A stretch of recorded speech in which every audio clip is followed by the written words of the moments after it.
Pagbasa mula sa aklat ni Job. Sinabi ni Job, "Aking mga kaibigan, ako'y inyong kahabagan, at sa galit nitong Diyos ako'y kanyang ibinuwal. Bakit ako inuusig, waring kayo itong Diyos? Hindi ba kayo magsasawang pahirapan akong lubos? Sana ang sinabi ko'y maitalat maisulat, at ito ay magawang isang buong aklat, at sa bato'y maiukit itong mga salita ko, upang sa habang panahoy mabasa ng mga tao. Alam kong di natutulog ang aking tagapagligtas na sa aking magtatanggol pagdating noong wakas. Pagkatapos na maluray itong aking buong balat, ang Diyos ko'y mamamalas kahit laman ay maagnas. Siya'y aking mamasdan at mukhang makikita ng sariling mga mata at di ng sino mang iba. Ang puso ko'y nananabik na mamasdan ko na siya." Ang salita ng Diyos. Salamat sa Diyos.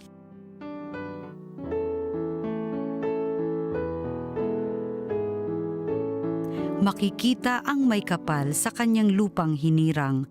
O Diyos, ako'y dinggin sa aking pagtawag. Lingapin mo ako sa aking mahabag. Ang paanyaya mo'y lumapit sa akin. Huwag kang magkukublit, kita'y hahanapin. Makikita ang may kapal sa kanyang lupang hinirang. Huwag kang magagalit, huwag mong itatakwil, akong katulong mo at iyong alipin. Tagapagligtas ko, huwag akong lisanin. Makikita ang may kapal sa kanyang lupang hinirang. Ako'y nananalig na bago mamatay, masasaksihan ko ang iyong kabutihan na igagawad mo sa mga hinirang. Sa Panginoong Diyos tayo'y magtiwala, ating patatagin ang paniniwala. Tayo ay umaasa sa kanyang kalinga. Makikita ang may kapal sa kanyang lupang hinirang. Ang mabuting balita ng Panginoon ayon kay San Lucas. Noong panahong iyon, ang Panginoon ay humirang pa ng 72. Pinauna niya sila ng dala-dalawa sa bawat bayan at pook na patutunguhan niya. Sinabi niya sa kanila, "Sagana ang aanihin ngunit kakaunti ang mga manggagawa. Idalangin ninyo sa may-ari na magpadala siya ng mga manggagawa sa kanyang bukirin.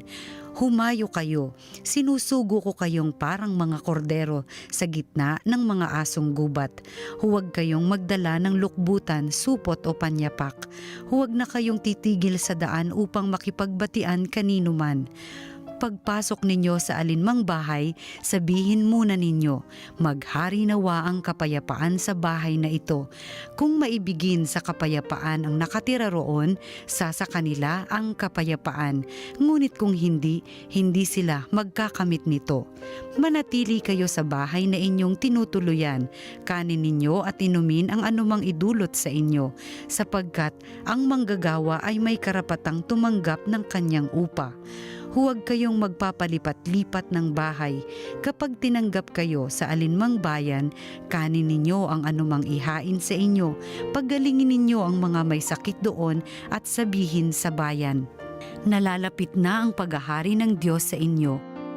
Ngunit sa alinmang bayang hindi tumatanggap sa inyo, lumabas kayo sa mga lansangan nito at sabihin ninyo, pati ang alikabok dito na dumikit sa aming mga paa ay ipinapagpag namin bilang babala sa inyo.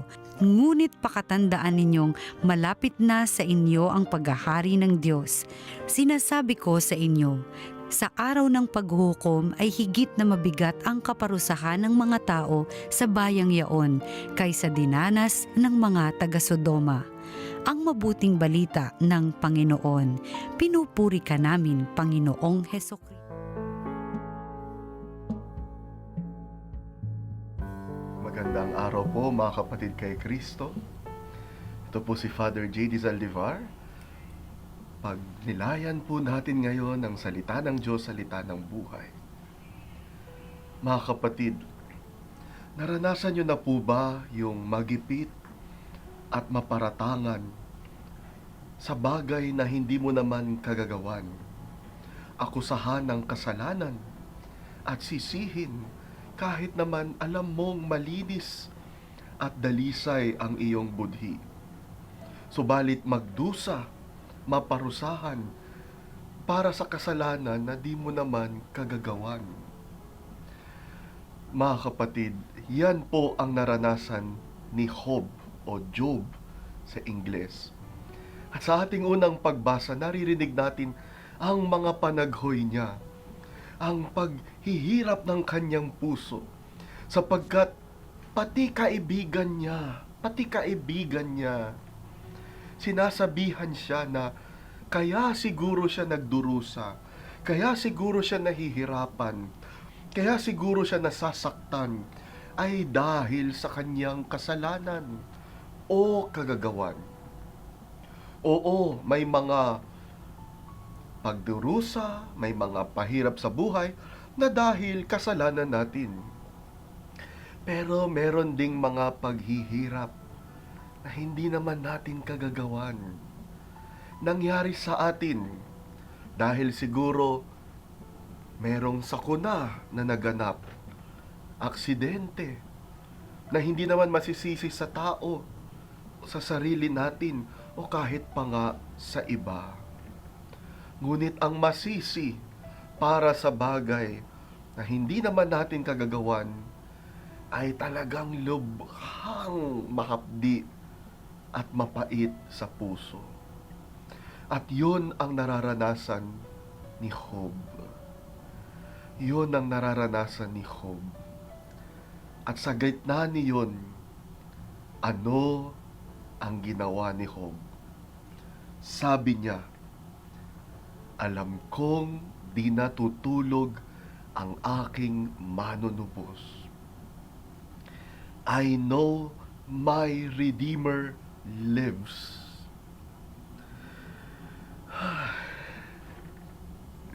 Tignan nyo yan. Si Job, wala nang maniniwala sa kanya. Lahat sinisisi siya. Lahat sinasabing siya ang may kasalanan nga. Pero, alam ni Job na kahit walang naniniwalang tao sa kanya, mayroong isa na patuloy na magliligtas sa kanya. I know my Redeemer lives. Buhay ang aking manunubos at tutubusin niya ako mula sa mga paratang na ito. Tutubusin niya ako mula sa mga paninisi na ito. Ililigtas niya ako mula sa parusa. At kahit pa ako'y saktan, kahit pa ako'y akusahan, kahit pa ako'y parusahan, mananatili ang katotohanan. At alam ko na ang aking manunubos, alam ang totoo. Alam ang laman ng aking puso. Kaya mga kapatid, kung naranasan mo na yung naranasan ni Job, na maparatangan ng kasinungalingan, magawaan ng mga tsismis at kwento, at parang wala nang naniniwala sa'yo, at parang hindi na safe ang mundo,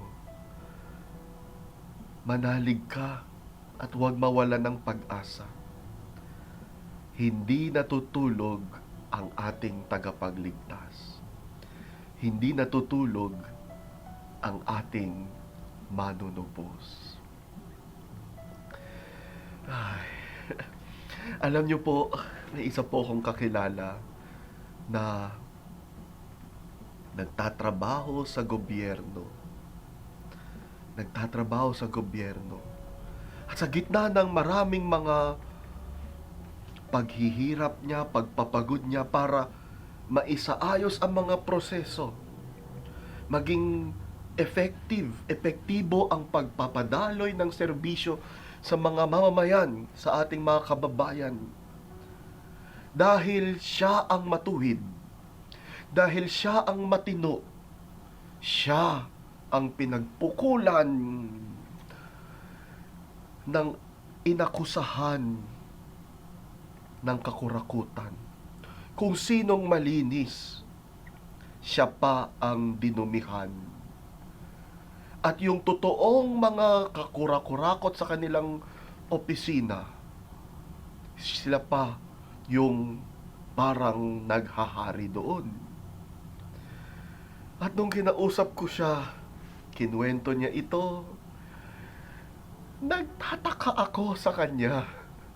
Sa gitna ng aming pag-uusap, sabi ko sa kanya, madalas pag may kausap akong katulad mo, umiiyak na, talagang hindi na makahinga, ang bigat ng pakiramdam, o kaya galit na galit, o takot na takot.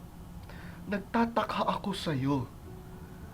Parang napakapayapa ng iyong mukha.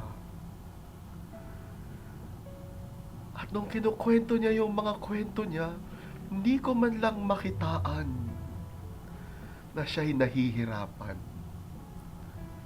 Sabi ko, kung ako ang nasa lugar mo, baka na ospital na ako ngayon. Pero ikaw, sabi ko sa kanya, saan ka kumukuha ng lakas? Saan ka kumukuha ng lakas? At alam niyo po, napakasimple ng kanyang sagot. Sabi lang niya sa akin, Father, may Diyos. May Diyos po. At kahit walang naniniwala sa akin,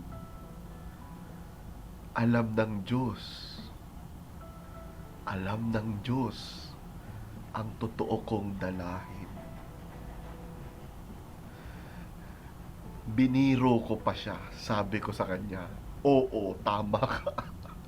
Alam ng Diyos ang kasalanan mo. At alam ko rin kasi nangungumpisal ka sa akin.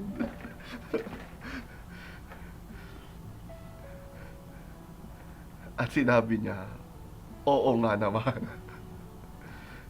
Pero alam ng Diyos ang totoo. Hindi ko kailangan mangamba o makaranas ng kaba dahil alam naman niya ang totoo. Manalangin po tayo.